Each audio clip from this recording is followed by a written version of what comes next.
It's time now for the award-winning #1 local talk show in Northeast Pennsylvania, The Sam Lesante Show. Now here's your host, Sam Lesante. Welcome to the Sam Lesante Show, folks. Thanks for joining us today. My guest, no stranger to the Sam Lesante Show. He's been on a number of times. He spent 13 years in China teaching the Chinese children. He brings to us a great expectation of what we have here in the country in our educational system.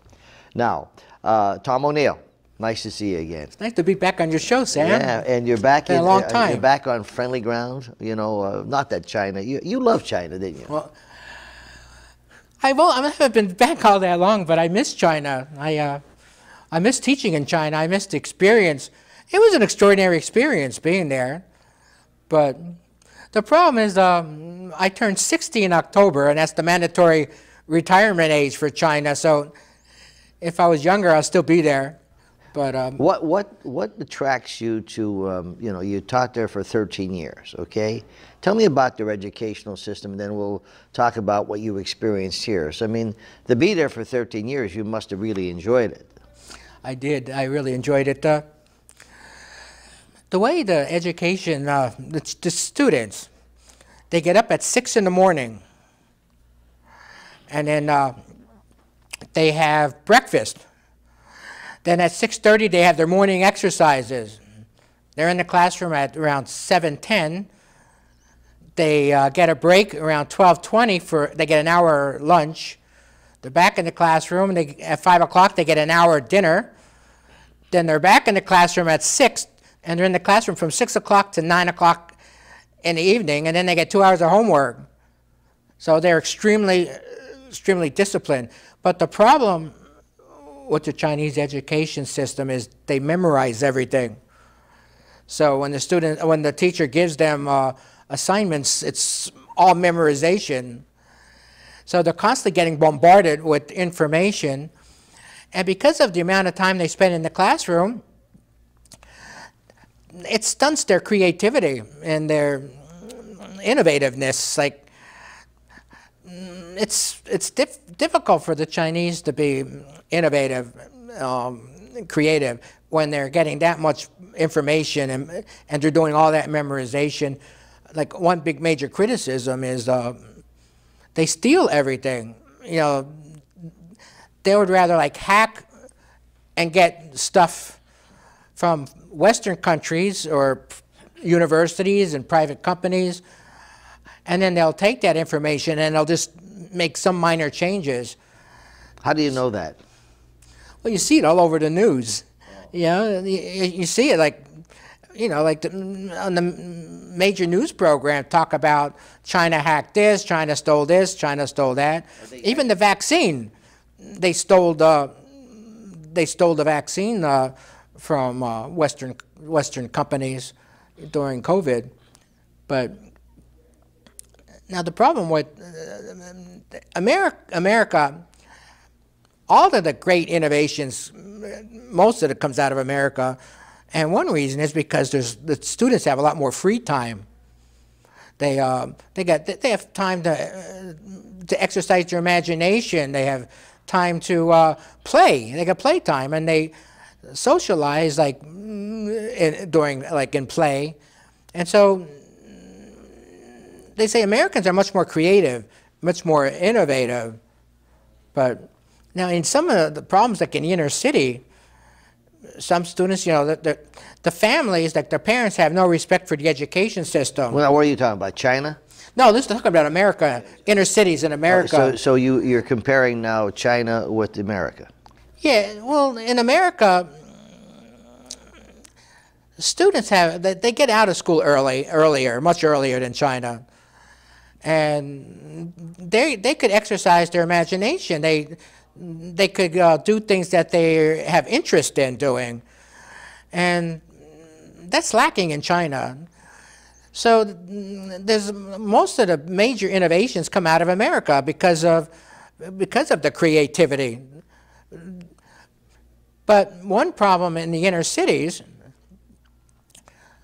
parents do not have any respect you know, for the education. Now, I'm not saying all parents. I'm saying some parents have absolutely no respect for the education system. Why do you think that is?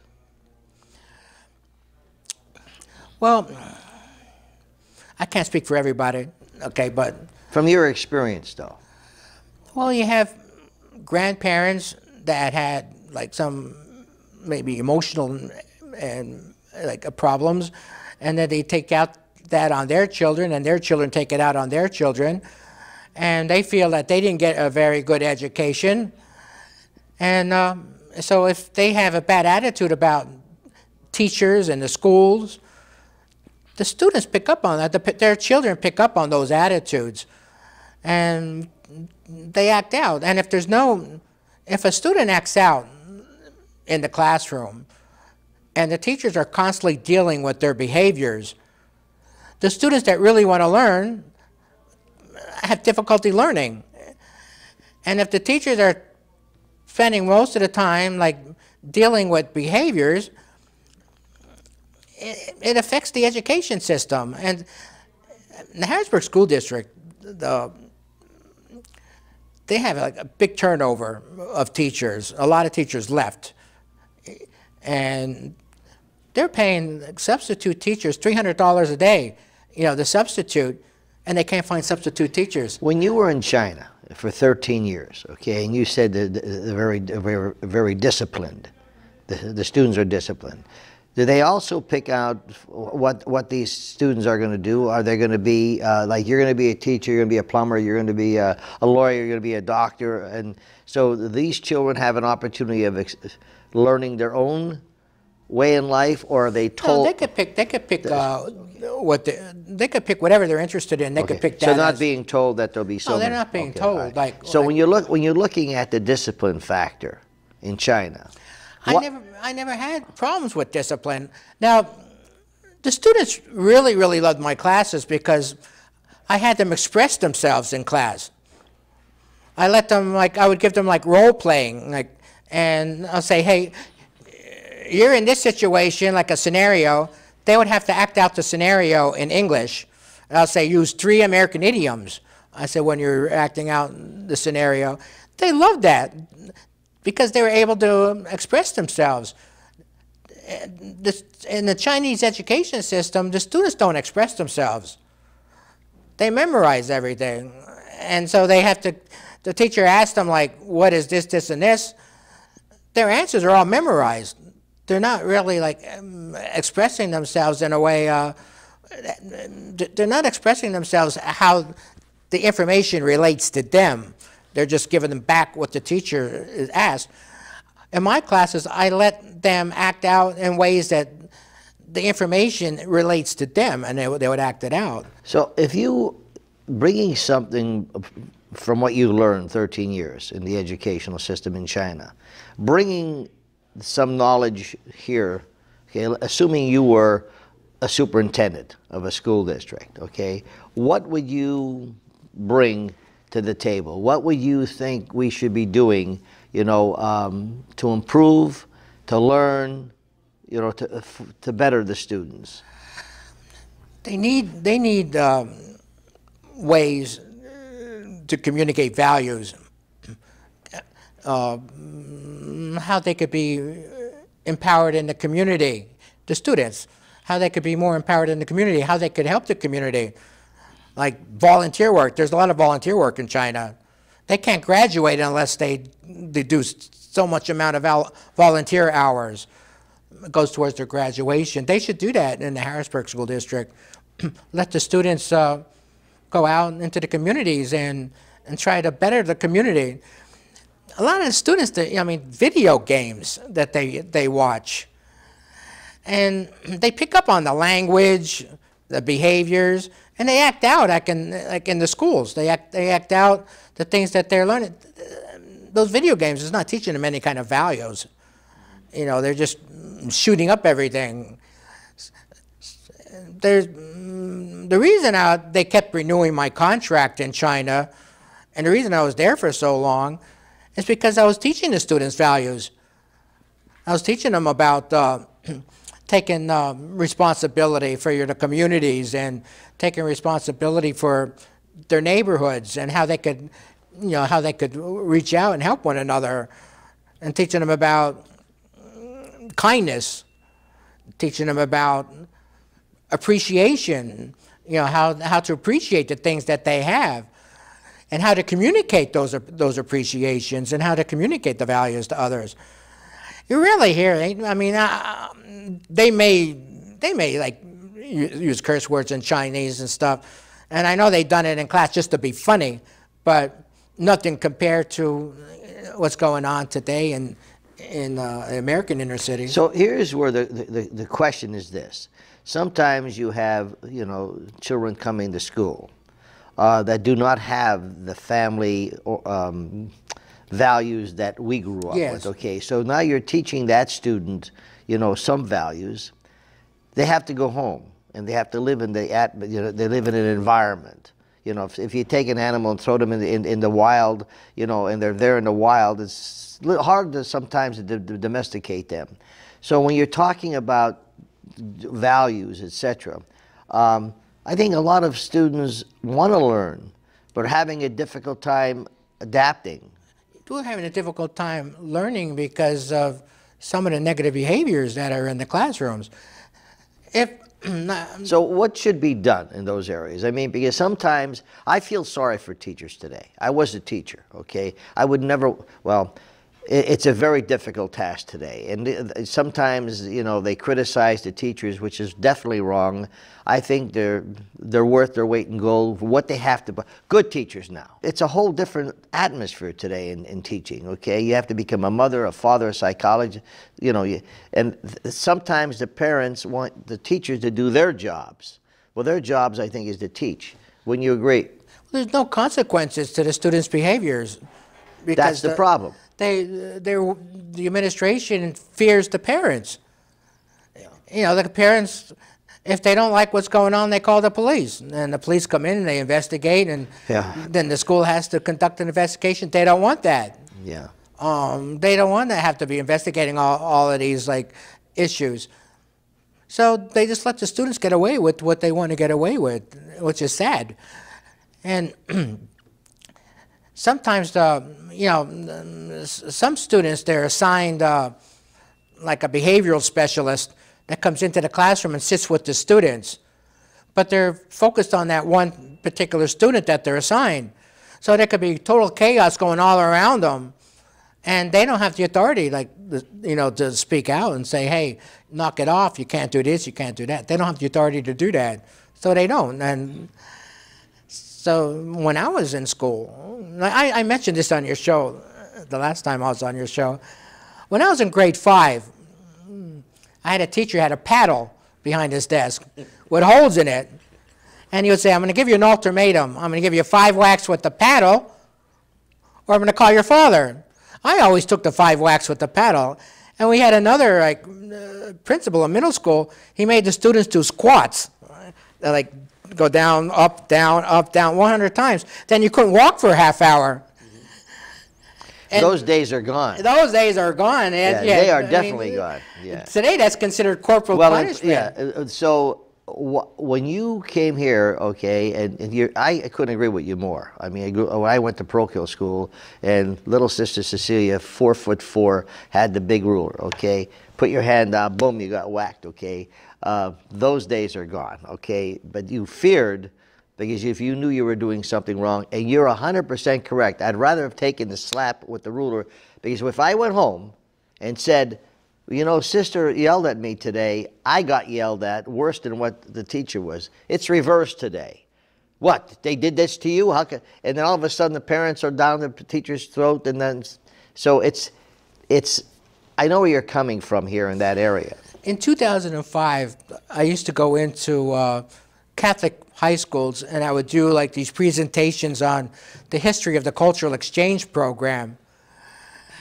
Those students were asked a lot of questions. They were really interested in it, and they were disciplined and well behaved, but I'd never seen that in in the inner cities, like, and I feel really sorry for the students. Before I'm going to go for break, when we come back, I'd like to see, I would like to hear from you what you, when you were substitute teaching, what you saw, okay, and were you able to do anything while you were a substitute teacher? Because sometimes substitute teachers are just there to fill in, you know, for the day, and not really understanding that Sam over there has what his personality is. You're only meeting Sam for the first time because you're substituting. I'm talking to Tom O'Neill, folks. Spent 13 years in China teaching, and comes here back to the United States. It's a different system. We'll be back after this. Welcome back to the Sam Lesante Show, folks. Thanks once again for making the Sam Lesante Show the #1 talk show in northeastern Pennsylvania. I really appreciate it. That's taken from a scientific poll from Susquehanna Polling and Research, voted the #1 research polling company in the United States. Channel 92 in the Wilkes-Barre Mountaintop area every Saturday and Sunday from 7 to 11 p.m. We're on.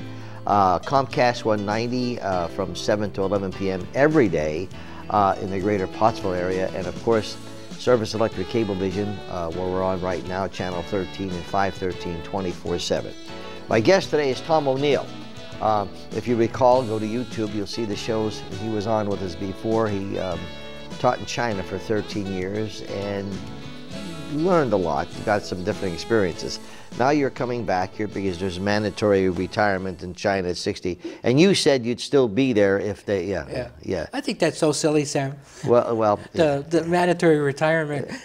The HR person at the school said, "Mr. Tom," and they call me Mr. Tom, "what's the mandatory retirement in America?" I said, "Well, they don't have one. It's called age discrimination." Yeah. Age discrimination. I said, "Yeah, it's illegal." You know, all right, coming here, okay, you talked about before, you know, certainly there's so much that you've seen in 13 years and so much that you know, the knowledge that you could bring here. So now you come here in Pennsylvania and, you know, you get a job as a substitute teacher, okay? What did you, in the public system, right? Public school system or private school? Yeah, it was the public school, the Harrisburg public, you know, inner city school. When you went in inner city and you substituted, you know, what grades were they? High school. High school. What did you see, and you know, were you able to bring any values or anything to these students? Well, they have these living well classes for students. What? Some of them, like the students, they can't separate. It's illegal for them to separate students with like emotional or psychological issues. They have to be in the regular classroom. So I was doing the called living well classes. Living well. Living well. So I took some of my background and I was teaching them about stuff like how people celebrate their birthdays all over the world, like different countries. I was teaching them about different cultures in different countries, and I was telling them about my experiences in Ecuador. Those are extraordinary experiences. But the problem is they had absolutely no interest, like, in those topics, and mostly because the students like I mentioned before, the students with the serious behavioral issues. This is interesting, and I want you to, because I didn't encounter that much when I was teaching, but now most teachers are encountering what you have here. You said, in my experience, okay, the students that want to learn are hindered because of the behaviors of the students that have little or no respect for their teachers or the educational system. Now that's the tragedy I see, because if a teacher cannot say, look, Sam and Jimmy and whatever your name is, you guys are doing this, go to detention, get out of my class, blah, blah, blah, blah, blah, because that person behind you wants to learn something, okay? And this is where I think politics come into play and all this kind of nonsense that I think is destroying the country, because there are so many children that cannot afford to go to private school, all right? And sometimes private school is not the answer either, all right? But that's where I think the challenge is in, how do you help those children who want to learn, and you have those other kids who have no respect for the educational system or whatever? You know, that's a challenge. I think the students that are doing well, even in that environment, they should be in a separate classroom. Take the then you become segregated. Then you're picking on my kid, okay? I mean, that's how stupid this is becoming in our country, in my opinion. Wouldn't you agree? I agree. I don't see anything wrong with taking students that are doing extremely well in that kind of environment, put them in a separate class, so they could even improve more. They could become more self-empowered, and they could express themselves, and they could, you know, pick some things that they want to pursue, maybe in a university or a college, and help them achieve those goals. Like a lot of students, like in China, have goals, and they're working towards those goals. Now, like I said, China is not perfect. The education system in China is not perfect. If you're not doing well in high school, your only option is to learn a trade. So they teach them like a trade where they could be productive in society. But some students have to pass an entrance exam to even to get into high school. And there's a comprehensive exam. Well, they don't have that here in America. I mean, anyone could go to high school in America, but if you can't pass the entrance exam for the high school, then you learn a trade. I mean, that's basically, you know, the solution. And we tell people here in America, you should learn a trade. You know, if you can't get through high school, learn a trade. Learn how to, you know, maybe become an electrician or which is a welder. Not bad anyway. You know, trades are well needed today. You know, I think sometimes, you know, we have people like you who've been experienced so many things, and you come here and you try to you try to bring your talents and try to help. It's not as easy as it sounds, because you run into the politics all the time in a school system. And until we, I think, understand that education is valuable and it should be done properly and get all the politics out, if you're not doing your job, like you said, some students really want to learn, but they're hindered because they have people who do not have respect for the teachers today. In Ecuador, some of the students would walk 3 or 4 miles to go to the nearest classroom, and these are like the sugarcane hut, like made up into a classroom, and some of the little kids will walk 3 or 4 miles just to get to that classroom because they really want to learn. They understand the importance of education. You know, but it's like I said, they're both systems of education, China and America. They need to be reformed. But